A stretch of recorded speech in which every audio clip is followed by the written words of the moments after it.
जय अंबिका भवानी। मैं दिलकेश आपका धृति क्लासेस में फिर से एक बार स्वागत करता हूं।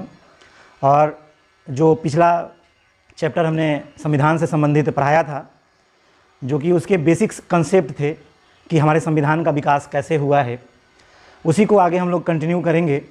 और उसमें हमने पहले भी पढ़ाया था कि कंपनी एक्ट था। तो कंपनी एक्ट जो स्टार्ट हुई 1773 से लेके 1853 तक। अब आगे उसी चैप्टर को हम लोग कंप्लीट करते हुए 1858 के भारत शासन अधिनियम से 1848 तक चलेंगे। तो यहाँ पे देखते हैं कि जो संविधान है आपका,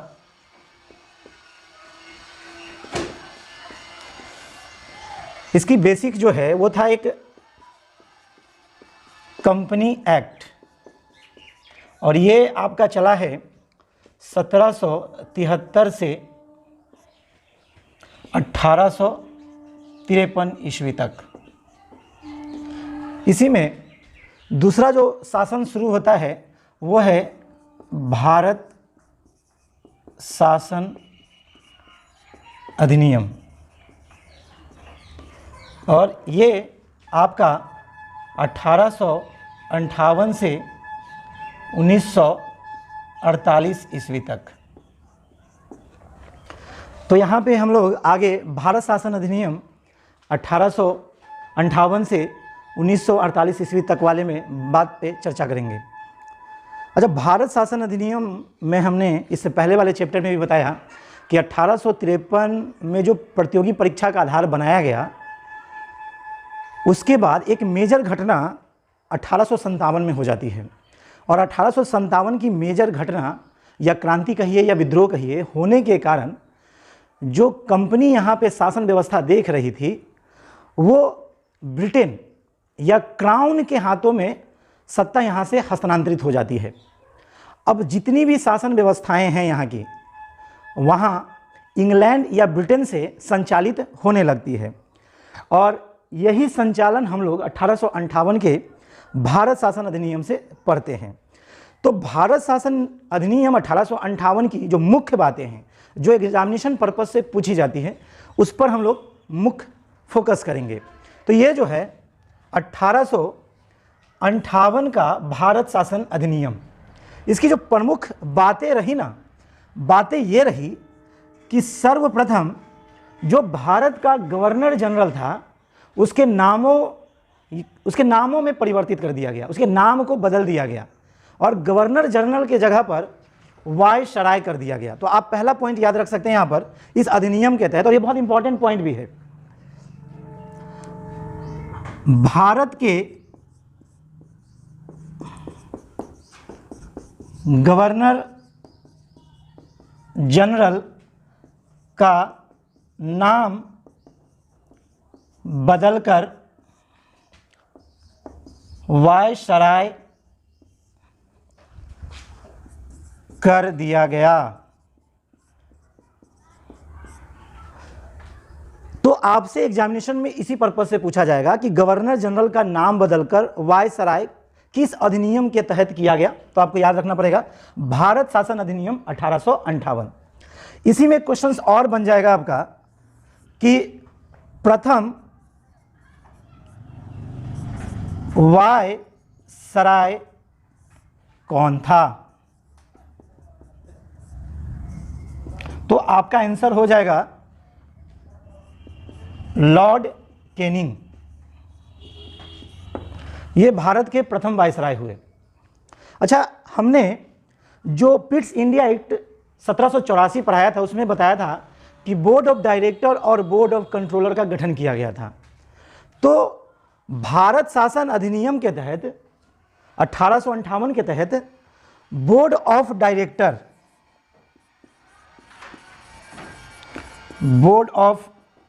डायरेक्टर और बोर्ड ऑफ कंट्रोलर को पूर्णतः समाप्त कर दिया गया।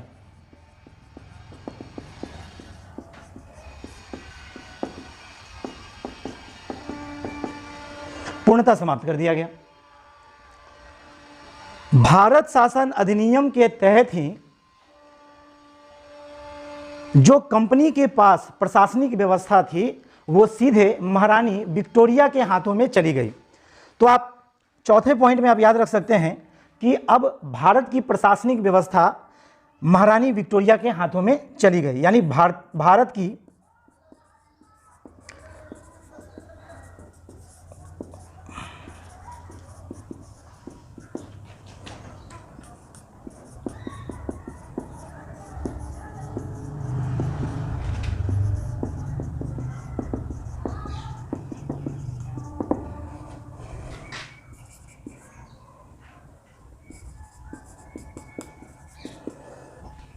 चली गई। अभी तक आपने देखा कि जो रेगुलेटिंग एक्ट 1773 आया उसमें गवर्नर जनरल की मदद करने के लिए एक कमेटी बनाई गई थी 4 सदस्यीय। यहीं पर इस 58 यानी 1858 के भारत शासन अधिनियम के तहत कमेटी का भी थोड़ा विस्तृत रूप दिया गया और उसमें 15 सदस्यों का आगमन हो गया। इसी में आप देखिएगा कि 1858 के भारत शासन अधिनियम के तहत एक नया पद बनाया गया, भारत का राज्य सचिव का पद। तो यहाँ पे एक पॉइंट ये भी रख सकते हैं, भारत का राज्य सचिव का पद, भारत का राज्य सचिव का पद। मैंने बताया कि इस अधिनियम के तहत बोर्ड ऑफ डायरेक्टर और बोर्ड ऑफ कंट्रोलर का जो 1784 के पिट्स इंडिया एक्ट के तहत गठन किया गया था पूर्णतः समाप्त कर दिया गया।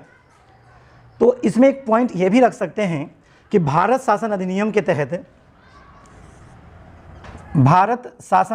तहत द्वैध शासन का अंत कर दिया गया।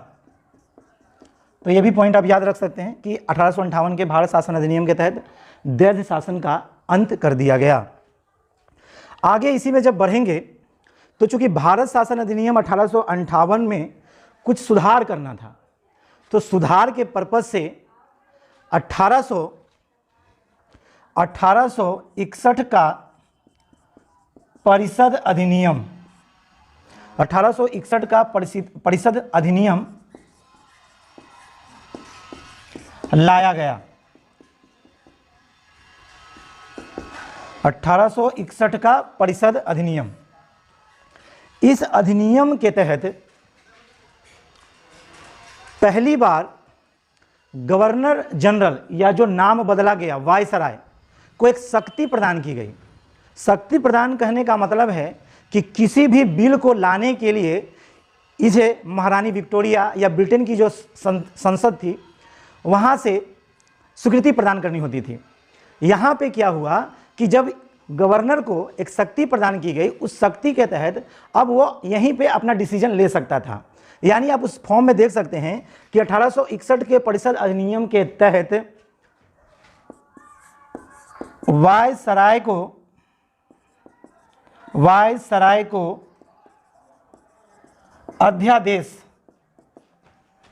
जारी करने की शक्ति प्रदान की गई। तो यहाँ पे इस अधिनियम के तहत यानी 1861 के परिषद अधिनियम के तहत अब वायसराय को अध्यादेश जारी करने की शक्ति प्रदान की गई। तो आपको एग्जामिनेशन पर्पज से यही याद रखना पड़ेगा कि वायसराय या गवर्नर जनरल को अध्यादेश जारी करने की जो शक्ति दी गई किस अधिनियम के द्वारा, तो आपको याद रखना पड़ेगा 1861 के परिषद अधिनियम के द्वारा। इसी में पहली बार बाहरी लोगों को बजट पर बोलने का अधिकार दिया गया, लेकिन उसे मानने के लिए बाध्य नहीं थे, केवल बोलने का अधिकार दिया गया। तो आप कह सकते हैं प्रथम बार बजट शब्द का प्रयोग भी इसी परिषद अधिनियम के तहत किया गया। भारत शासन अधिनियम 1858 में जो मुख्य बातें देखें, उसके बाद 1861 का परिषद अधिनियम। आगे जब हम लोग बढ़ते हैं तो 1892 का यानी 92 का भारत शासन अधिनियम या उसी को परिषद अधिनियम के नाम से भी जानते हैं। तो 1892 का भारत शासन अधिनियम, इसी को आप परिषद अधिनियम भी बोल सकते हैं।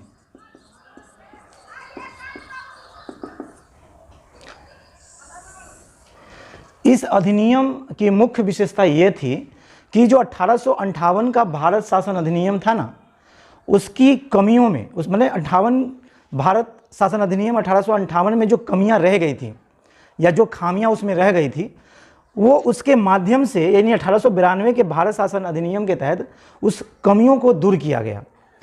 तथा इस अधिनियम के तहत जो एक मुख्य बिंदु है उसी को आपको फोकस करना है कि इस अधिनियम के तहत भारत में अप्रत्यक्ष चुनाव प्रणाली की शुरुआत हुई।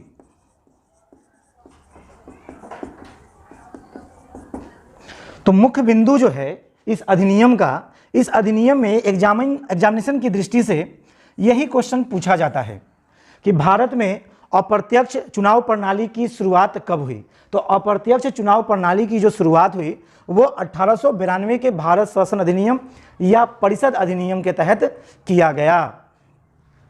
इसमें आगे एक चीज देखेंगे कि इसी अधिनियम में, चूंकि 1861 का जो परिषद अधिनियम था उसमें बजट में लोगों को शामिल किया गया, शामिल तो किया गया, बोलने का भी मौका दिया गया, लेकिन उनकी बातों को रखना बजट में ये नहीं कहा गया।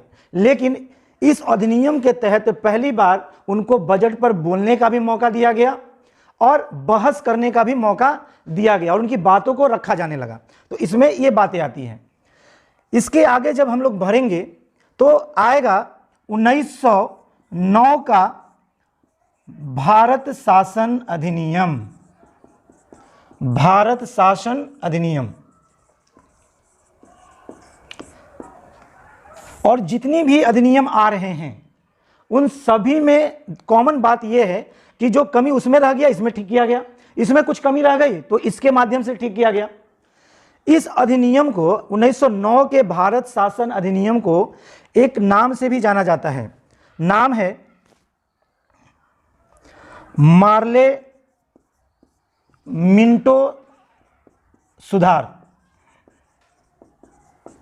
मार्ले मिंटो सुधार के नाम से भी जाना जाता है, यानी 1909 का भारत शासन अधिनियम को मार्ले मिंटो सुधार के नाम से जाना जाता है। बेसिकली मार्ले जो थे वो सचिव थे और मिंटो जो थे यहाँ के वायसराय या गवर्नर थे। तो आप इसको सचिव देख सकते हैं, सचिव के फॉर्म में, और ये जो थे वो गवर्नर थे।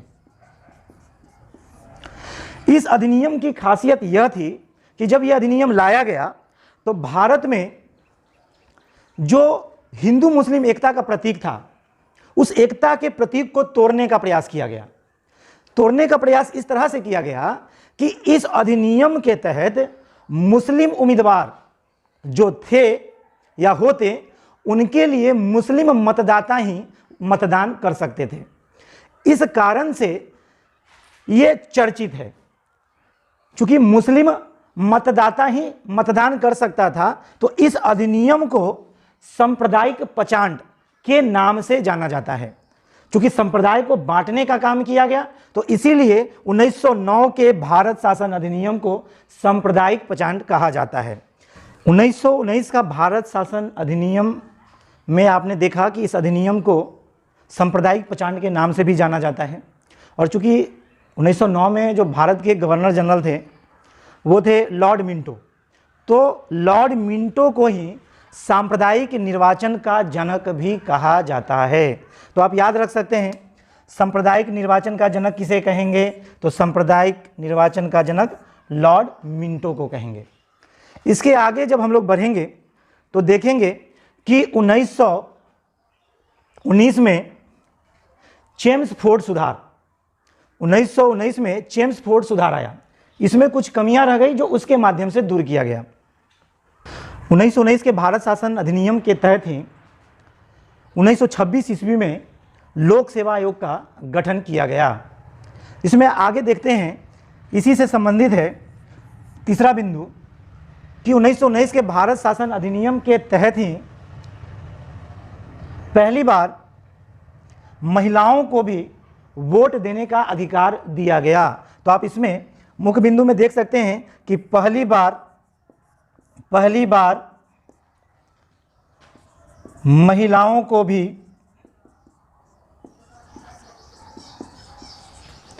वोट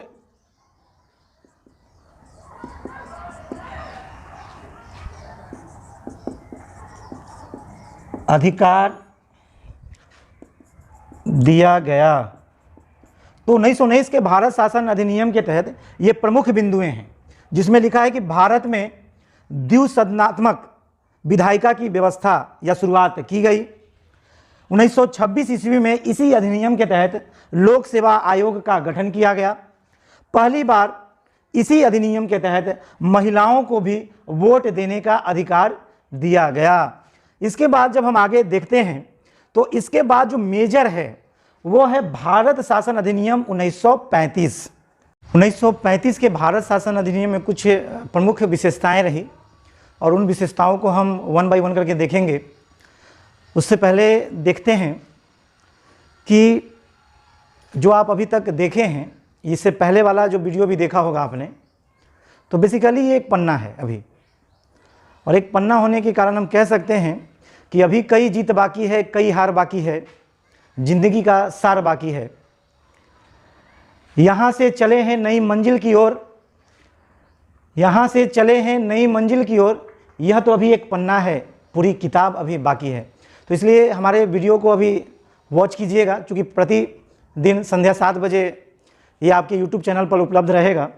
तो आगे हम लोग देखते हैं 1935 का भारत शासन अधिनियम। इस अधिनियम के तहत अखिल भारतीय संघ की स्थापना की गई। इस अधिनियम के तहत अखिल भारतीय संघ की स्थापना की गई। आगे जब हम लोग भाग और भाग से संबंधित अनुच्छेद पढ़ेंगे तो उसमें इसका जिक्र आएगा, तो इसके बारे में क्लैरिफाई हम लोग आगे आने वाले क्लास में करेंगे। तो अखिल भारतीय संघ की स्थापना किस अधिनियम के तहत किया गया? तो भारत शासन अधिनियम 1935। नेक्स्ट पॉइंट देखते हैं कि इसी अधिनियम के तहत 1935 में भारतीय रिजर्व बैंक की स्थापना की गई। तो भारतीय रिजर्व बैंक की जो स्थापना की गई वो की गई थी 1 अप्रैल को 1935। 1 अप्रैल 1935। तो ये डेट याद रखिएगा कि भारतीय रिजर्व बैंक की स्थापना कब की गई? तो 1 अप्रैल 1935 को। उसके बाद हमने देखा था कि 1919 का जो मॉन्टेग्यू चेम्सफोर्ड सुधार या 1919 का भारत शासन अधिनियम के तहत लोक सेवा आयोग का गठन किया गया था। उसी के तर्ज पर 1935 के भारत शासन अधिनियम के तहत राज्य लोक सेवा आयोग का गठन किया गया या स्थापना किया गया, यानी हर राज्य में एक अपना अपना लोक सेवा आयोग हो। उसके बाद चूंकि 1909 का जो भारत शासन अधिनियम रहा उसे सांप्रदायिक पचांड कहा गया। वहां से शुरुआत हो गई कि हिंदुओं के लिए हिंदू वोट करेगा, मुस्लिमों के लिए मुस्लिम वोट करेगा। अब वहां पे सभी धर्मों के लिए अलग अलग क्षेत्र या निर्वाचन में उनकी हिस्सेदारी नियुक्त कर दी गई। तो यहां पे आप देख रहे हैं कि सांप्रदायिक प्रतिनिधित्व का विस्तार भी हुआ इस अधिनियम के तहत। और नीचे दिया गया है कि संघीय न्यायालय का प्रावधान किया गया। तो ये जो प्रमुख बिंदुएं हैं ये भारत शासन अधिनियम के तहत है, यानी भारत शासन अधिनियम 1935। 35 जो अधिनियम चल रहा होता है उसी बीच में आप जानते हैं कि द्वितीय विश्व युद्ध की शुरुआत हो जाती है। और द्वितीय विश्व युद्ध की जब शुरुआत हो जाती है 1939 ईस्वी में, तो ब्रिटेन से क्रिप्स को भेजा जाता है 1942 में। क्रिप्स इसलिए आता है कि वो भारतीयों का समर्थन चाहता है युद्ध में, चूंकि हम लोग 1914 के प्रथम विश्व युद्ध में अंग्रेजों का समर्थन किया था, और समर्थन इस आधार पर किया था कि आगे चलकर वो हमें क्या दे देंगे, हमारा देश हमें स्वतंत्र कर देंगे। लेकिन युद्ध समाप्ति के बाद उन्होंने ऐसा नहीं किया। जब क्रिप्स 1942 में भारत आया तो वो यही चाहता था कि भारतीय लोग हमारा विश्व युद्ध में क्या करें, समर्थन करें। लेकिन जो यहाँ की बड़ी पार्टी थी भारतीय राष्ट्रीय कांग्रेस, उसने ब्रिटेन की सहायता करने से साफ मना कर दिया। तो बेसिकली क्या है कि आपसे पूछा जाएगा कि क्रिप्स मिशन भारत कब आया, तो आपको याद रखना है 1942 में आया। क्रिप्स मिशन भारत आया था 22 मार्च 1942 को, हमने इसके बारे में बता दिया है। इस मिशन की असफलता के बाद भारत में भारतीय मुस्लिम लीग और कांग्रेस दोनों में मतभेद उत्पन्न हो गए, राज्य को लेकर या प्रतिनिधित्व को लेकर। तो इनके बीच जो गतिरोध था भारतीय मुस्लिम लीग और कांग्रेस के बीच, इस गतिरोध को दूर करने के लिए 1945 में वेबल योजना लेकर भारत आता है और गतिरोध को दूर करने के लिए 1945 में ही शिमला सम्मेलन का आयोजन किया जाता है। इस सम्मेलन में मुस्लिम लीग और भारतीय राष्ट्रीय कांग्रेस को बुलाया जाता है।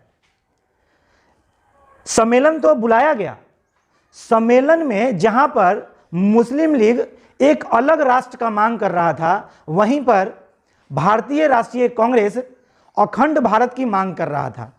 तो इस कारण से ये जो शिमला सम्मेलन हुआ था 1945 में, ये असफल रहा। इसकी असफलता के बाद ब्रिटेन से कैबिनेट मिशन को 1946 में भेजा जाता है। कैबिनेट मिशन का उद्देश्य यही था कि भारत में संवैधानिक तरीके से देश का निर्माण हो, और इस कैबिनेट मिशन के 3 सदस्य थे।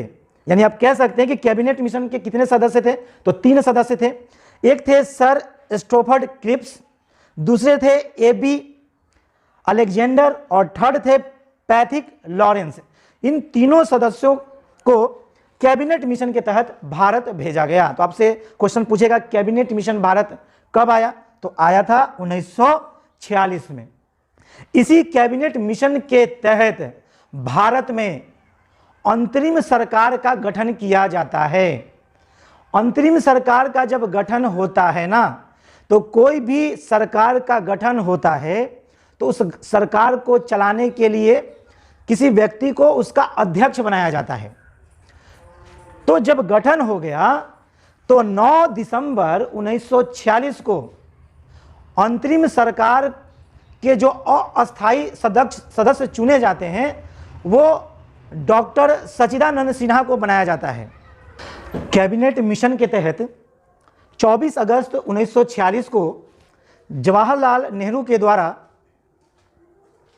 या जवाहरलाल नेहरू के नेतृत्व में अंतरिम सरकार का गठन किया जाता है। जब अंतरिम सरकार का गठन हो जाता है तो दिल्ली में 9 दिसंबर 1946 को दिल्ली में संविधान सभा की पहली बैठक होती है, और पहली बैठक में जो अस्थायी अध्यक्ष बनाया जाता है ना, वो डॉक्टर सच्चिदानंद सिन्हा को बनाया जाता है। 11 दिसंबर 1946 को इसकी दूसरी बैठक होती है, और दूसरी बैठक में अस्थायी अध्यक्ष चुना जाता है, और अस्थायी अध्यक्ष में डॉक्टर राजेंद्र प्रसाद को चुना जाता है।